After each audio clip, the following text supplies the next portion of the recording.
जय हिंद दोस्तों, मेरा नाम रोहित और इस वीडियो में हम बात करने वाले हैं महिला पुलिस भर्ती के बारे में। जी हाँ दोस्तों, अगर आप फीमेल कैंडिडेट हैं और अपना जो करियर है आप पुलिस के अंदर जाना चाहते हैं या फिर भर्ती होना चाहती हैं, यानी आपको अपना जो फ्यूचर है वो पुलिस के अंदर दिखता है, तो आपके लिए क्या क्या प्रोसेस रहता है, कैसे आप इस फॉर्म के लिए अप्लाई करते हैं, क्या फिजिकल अपीयरेंस आपको देखने को मिलता है और क्वालिफिकेशन आपको क्या रहनी चाहिए, जिसके लिए अगर आप अप्लाई कर रहे हैं तो कौन सी क्वालिफिकेशन आपके अंदर रहनी चाहिए जिससे आप पुलिस के अंदर जा सकते हैं। क्योंकि काफ़ी बच्चों के जो डाउट होते हैं वो यही रहते हैं।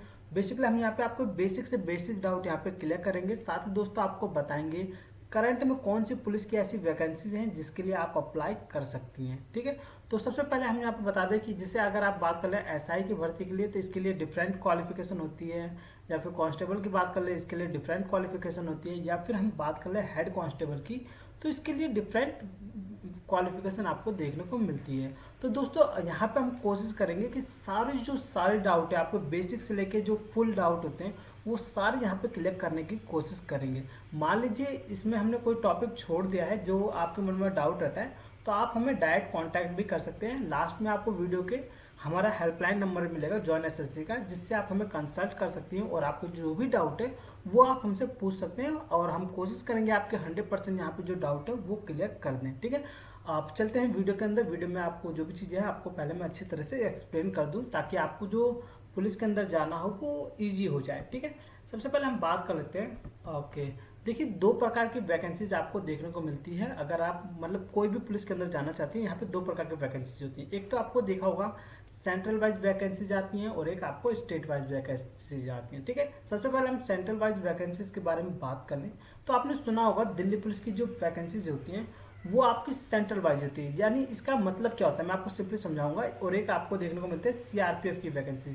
ठीक है, सीआरपीएफ मतलब सेंट्रल रिजर्व पुलिस फोर्स। ठीक है, इन वैकेंसीज की खासियत क्या होती है मैं आपको एक्सप्लेन कर देता हूँ सिंपली। देखिए, आप किसी भी स्टेट से बिलोंग करते हैं, मान लीजिए ये हमारा भारत है, लेट्स यहाँ पे मैं थोड़ा भारत बना नहीं पा रहा लेकिन आप समझने की कोशिश कीजिएगा। ठीक है, ये हम एक प्रकार से मान लीजिए ये आपका भारत है। ठीक है, इसके अंदर देखिए आप मान लीजिए दिल्ली से बिलोंग करते हो, राजस्थान से बिलोंग करते हो या फिर किसी भी स्टेट से बिलोंग करते हो, आप इस फॉर्म के लिए भरने के लिए एलिजिबल रहते हैं। ठीक है, आपको आपको छूट भी उसी बेस पे मिलती है। जैसे अगर आप SC ST कैटेगरी से है तो आपको अपने बेस पे छूट भी यहाँ पे देखने को मिलती है। ठीक है, इनकी खासियत ये होती है कि आपको अपनी कैटेगरी वाइज यहाँ पे आपको छूट मिलती है क्योंकि ये सेंट्रल की वैकेंसीज होती हैं। ठीक है, अगर हम बात कर लें स्टेट वाइज वैकेंसीज की, ठीक है, स्टेट वाइज वैकेंसीज की प्रॉब्लम ये होती है कि आप मान लीजिए वो पर्टिकुलर स्टेट वाला बंदा भरता है तो उसको तो छूट मिलेगी, लेकिन आप मान लीजिए कि राजस्थान से बिलोंग करते हैं, अगर आप हरियाणा की पुलिस के लिए अप्लाई करते हैं तो आपकी जो सारी छूटें होती हैं, मान लीजिए अगर आप SC से भी होंगे तब भी आपको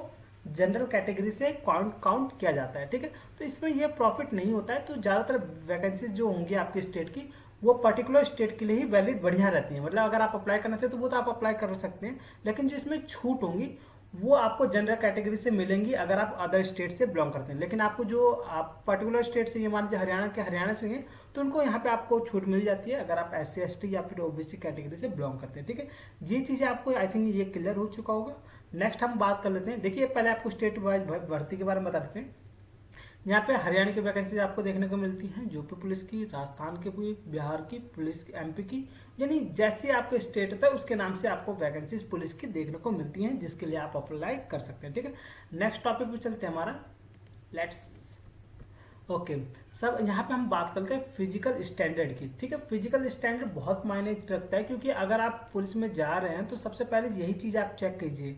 ठीक है, पढ़ाई लिखाई तो बाद में आएगी, पहले आपका मेजरमेंट जरूरी है क्योंकि इसके बेस पे ही आप पुलिस में आपकी वैकेंसीज में लिया जाता है। ठीक है, तो अगर हम बात कर ले, अगर आप सेंट्रल में जाना चाहते हैं, सेंट्रल वैकेंसीज जैसे कि मान लीजिए दिल्ली पुलिस में जा रहे हैं तो आपकी जो हाइट रहेगी जनरल कैटेगरी के हिसाब से मैं बता रहा हूँ, यहाँ पे मैं SC ST के बताऊंगा। देखिए अगर आप सेंट्रल में जाते हैं यानी दिल्ली पुलिस में जाते हैं तो आपकी जो बेसिक हाइट रहती है वो 157 सेंटीमीटर होगी। ठीक है, अगर आप दिल्ली पुलिस में जा रहे हैं तो ये आप ये ध्यान रखिए आपकी जो हाइट होगी 157 सेंटीमीटर आपकी हाइट रहती है। ठीक है, जनरल कैटेगरी में। अगर हम बात कर लें कि अगर आप SC ST कैटेगरी या फिर आप हिली रीजन से हैं, मान लीजिए हिल रीजन मतलब क्या होता है, जैसे कि आप 7 सिस्टर का नाम सुना होगा, जैसे असम हो गया, मणिपुर हो गया, मेघालय हो गया, या फिर आपका चंडीगढ़ नहीं, चंडीगढ़ आपका नहीं आता है। ठीक है, हिमाचल हो गया, ठीक है, ये जो कैटेगरी होती है वो हिली रीजन में आती है, तो इनके लिए जो छूट होती है एक 55 सेंटीमीटर आपको देखने को मिलती है, जिसके लिए मतलब आपकी हाइट 1,55 है तो आप अप्लाई कर सकती हैं, ठीक है। क्योंकि देखिए आप एग्जाम के लिए कर लो, लेकिन अब जब आपका फिजिकल हो तो फिजिकल में आपको इसलिए निकाल दिया जाए कि मतलब आपकी हाइट कम है, तो इससे पहले आपको इसकी नॉलेज होनी चाहिए कि आपकी जो हाइट कितनी है वो कितनी है, ठीक है। इसके बाद ही आप फॉर्म के लिए अप्लाई कीजिए, ठीक है। अगर हम बात कर ले स्टेट वाइज वैकेंसीज की, यहाँ पे मैं पर्टिकुलर स्टेट के ले रहा हूँ, मान लीजिए मैं यहाँ पे यूपी स्टेट का ले रहा हूँ, ठीक है। यूपी स्टेट में क्या हाइट चलती है इसके बारे में, ठीक है। क्योंकि देखिए हर स्टेट का अलग अलग आपका क्राइटेरिया होता है हाइट का, तो आप उसके हिसाब से देखिएगा, ठीक है। जैसे आप मान लीजिए आप हरियाणा से होंगे तो आप अपना स्टेट एक बार देख लीजिएगा कि आपका क्या है हाइट, ठीक है। तो यहाँ पे हम यूपी का लेके चल रहे हैं, तो आप एक एवरेज हाइट मान के चलिए कि ये है आपका, ठीक है। एवरेज हाइट जो रहती है यहाँ पे फिजिकल के लिए यूपी का एक 52 सेंटीमीटर रहता है। किसके लिए रहता है ये? जनरल के लिए, ओबीसी के लिए, एससी कैटेगरी के लिए, ठीक है। आपकी हाइट क्या रहेगी? एक 52 सेंटीमीटर। अगर मान लीजिए अगर आप एससी कैटेगरी से हैं तो आपकी जो हाइट यहाँ पे दी गई है वो एक 47 सेंटीमीटर है। अगर आपकी ये हाइट रहती है तो आप इस फॉर्म के लिए अप्लाई कर सकते हैं। कोई भी कांस्टेबल के फॉर्म आते हैं उनके लिए आप आवेदन कर सकते हैं, ठीक है। अब हम बात कर लेते हैं सेंट्रल वाइज एज के बारे में, यानी आपकी एज क्या रहती है अगर आप फॉर्म के लिए अप्लाई कर रहे हैं। समटाइम क्या होता है कि आपकी एज ज़्यादा हो जाती है या फिर आपकी एज कम रहती है, इन सब के लिए भी हम यहाँ पे आपको पूरी जानकारी देंगे, ठीक है। आपकी कोई भी वैकेंसी आती है, चाहे गवर्नमेंट की हम बात कर लें, कोई भी वैकेंसी होती है वो 18+ ही रहेंगी, ठीक है। इस चीज़ का आप ध्यान रखिएगा। जब आप 18 के हो जाते हैं तो आप पुलिस की वैकेंसीज या फिर कोई भी गवर्नमेंट जॉब की वैकेंसीज होती है उनके लिए आप आवेदन कर सकते हैं, ठीक है।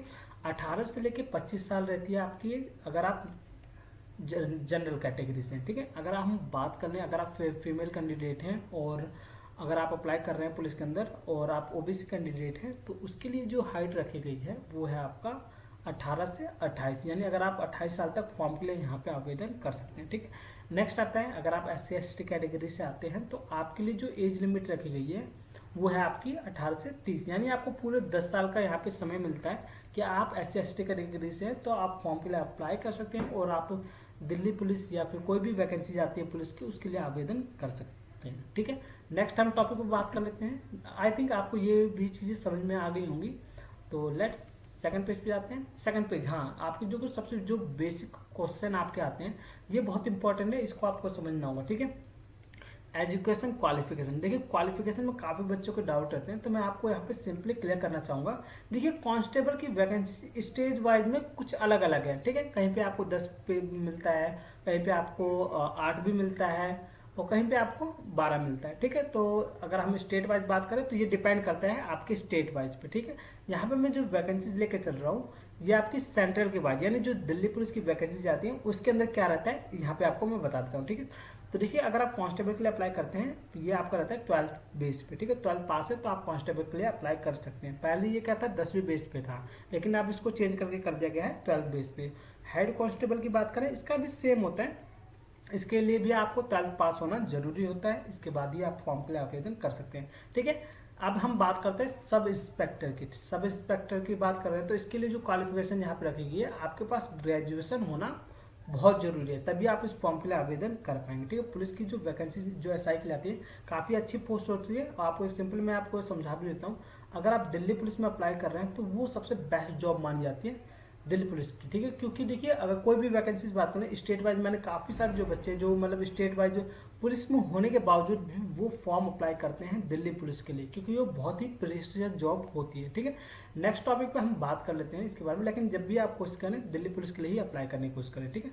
मेरी यही मतलब सजेशन रहेगा आपको, ठीक है। अब हम बात करते हैं सब्जेक्ट वाइज की, तो कौन कौन से सब्जेक्ट आप पढ़ते हैं अगर आप मतलब दिल्ली पुलिस में जा रहे हैं तो, ठीक है। सबसे पहले आता है देखिए रीजनिंग होता है, जनरल नॉलेज होता है, करंट अफेयर होता है, आपका कंप्यूटर फंडामेंटल होता है, और जो यहाँ पे टोटल मार्क्स होते हैं आपके 100 मार्क्स का क्वेश्चन होता है, 100 मार्क्स आपको ला सकते हैं, डिपेंड करता है आप कितने लाते हैं, ठीक है। और मिनट की बात करें तो आपको 90 मिनट यहाँ पे दिया जाता है किसी भी फॉर्म के लिए, मतलब टाइम दिया जाता है एग्जाम के लिए, कितना टाइम में आपको ये एग्जाम क्लियर करना होता है, ठीक है। नेक्स्ट टॉपिक पे हम बात कर लेते हैं। ओके, अब हम बात कर लेते हैं करंट पुलिस वैकेंसीज के बारे में, ठीक है। अगर आप अप्लाई करना चाहते हैं तो अभी करंट में कौन सी वैकेंसीज आपको देखने को मिलती है पुलिस के लिए, ये रही आपकी, ठीक है। First of all Assam police भर्ती आपको देखने को मिलेगी, जिसमें कैटेगरी वाइज यहाँ पे वैकेंसीज हैं जैसे आपको कांस्टेबल की पोस्ट के लिए मिल सकता है, सब इंस्पेक्टर की पोस्ट के लिए, ड्राइवर कांस्टेबल तो मेल कैंडिडेट के लिए, तो इसको छोड़ के 2 पोस्टें आपके लिए कांस्टेबल और सब इंस्पेक्टर की पोस्ट के लिए, ठीक है। यहाँ पे वैकेंसीज की बात करें तो 5563 पोस्ट आपको देखने को मिलते हैं, और ये आपकी एलिजिबिलिटी करते हैं कौन कौन इस फॉर्म के लिए आवेदन कर सकते हैं, ठीक है। नेक्स्ट है लास्ट डेट की बात करते हैं तो 1/11/2023 के लेके आप इस फॉर्म के लिए अप्लाई कर सकते हैं। लास्ट डेट आपकी ये रही, ठीक है। छत्तीसगढ़ पुलिस की बात करें तो यहाँ पे कांस्टेबल की पोस्ट के लिए वैकेंसीज आई हुई हैं, तो 5967 पोस्ट आपको देखने को मिलते हैं, और 10वीं 12वीं बेस के जो बंदे हैं इस फॉर्म के लिए आवेदन कर सकते हैं। स्टेट वाइज क्वालिफिकेशन डिपेंड करता है, ठीक है। तो यहाँ पे देखिए 10वीं 12वीं दोनों के लिए है, और लास्ट डेट की बात करें 30/11/2023 तक आप इस फॉर्म के लिए आवेदन कर सकते हैं। नेक्स्ट है आपका बिहार पुलिस की खासियत देख लीजिए दोस्तों, यहाँ पे जो वैकेंसी निकाली गई है वो एसआई के पोस्ट के लिए, ठीक है। एसआई की पोस्ट के लिए निकाली जो वैकेंसी है इसमें 1275 पोस्ट आपको देखने को मिलते हैं, और कोई भी आपके पास ग्रेजुएशन है, चाहे आप मान लीजिए बीए कर रखा है, बीटेक कर रखा है, या कोई भी चीज़ आपने कर रखी है ग्रेजुएशन में, तो आप इस फॉर्म के लिए आवेदन कर सकते हैं। लास्ट डेट की बात करें 5/11/2023 तक आप इस फॉर्म के लिए आवेदन कर सकते हैं, ठीक है। ये आपकी करंट की वैकेंसी है, ठीक है। अब हम बात करते हैं आपको हेल्पलाइन नंबर प्रोवाइड करने की, तो वो भी हम आपको प्रोवाइड कर देते हैं। लेट्स सी, ओके, ये हमारा हेल्पलाइन नंबर है जिससे आप हमें कंसल्ट कर सकते हैं। अगर आपके मन में कोई भी डाउट है आप हमें व्हाट्सएप पर अपनी प्रॉब्लम बताइए, हम आपको 100% यहाँ पे सॉल्यूशन बताएंगे जरूर से, ठीक है। या फिर आप हमें ज्वाइन करना चाहते हैं, इंस्टाग्राम पे फॉलो करना चाहते हैं, तो आपको ये हमारा ज्वाइन एसएससी इंक्वायरी, ये हमारा क्या है इंस्टा आईडी है, आप इससे हमसे कांटेक्ट कर सकते हैं इंस्टाग्राम पे भी, ठीक है। और अगर आप मेल करना चाहते हैं तो इस पर आप मेल भी कर सकते हैं, ठीक है। और अगर आपके मन में कोई डाउट है तो आप जरूर से इस पर कांटेक्ट कीजिएगा। साथ ही दोस्तों ये जो वीडियो है आप अपने दोस्तों के साथ, जो भी आपके फीमेल कैंडिडेट हैं उनके साथ शेयर कीजिए, और उनको हेल्प कीजिए दिल्ली पुलिस या फिर पुलिस के अंदर वैकेंसी में आने के लिए, ठीक है। और यहाँ पे तो मैं अवेलेबल हुई आपके लिए, अगर आपको मन में कोई डाउट होगा तो वो जरूर से क्लियर कर दिया जाएगा, ठीक है। लास्ट में देखिए आपको रेड कलर का बटन दिख रहा होगा सब्सक्राइब का, अब हम हमारे चैनल को सब्सक्राइब भी कर सकते हैं, ठीक है। आप जरूर से कर दीजिएगा, आपके लिए ही वीडियो बनाते हैं, और आपको जो भी डाउट हो वो भी हम यहाँ पे क्लियर करने की कोशिश करेंगे। धन्यवाद।